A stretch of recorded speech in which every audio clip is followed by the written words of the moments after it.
Israelis killed over the summer. But there were thousands of Palestinians killed over the summer. And 500 of those were small children. I dare say a little older than the Honourable Member's grandson, on which I congratulate him, but in many cases not much older. There's an air of unreality about this debate. So far I had thought that Parliament in this regard was catching up with public opinion. But the speech that we've just heard and the interventions earlier seem to indicate otherwise. The Minister is on record as saying Israel lives in a tough neighbourhood. The problem is that Israel is living on top of somebody else's neighbourhood.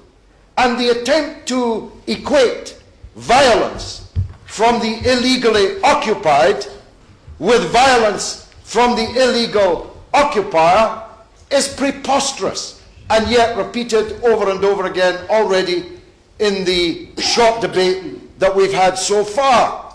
It is illegal and moral right of an occupied people to rise up against their illegal occupier. And after all, it's not that the occupation just started.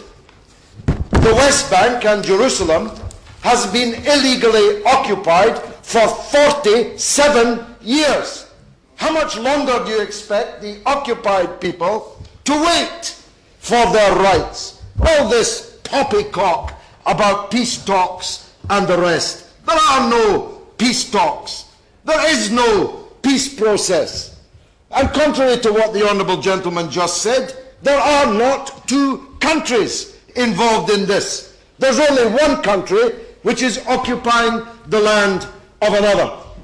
You would think, perhaps it is the case, that members in here have no idea how all this started in this very building almost 100 years ago, when Mr. Balfour, on behalf of one people, offered to a second people the land which belonged to a third people, without consulting any of the three people involved.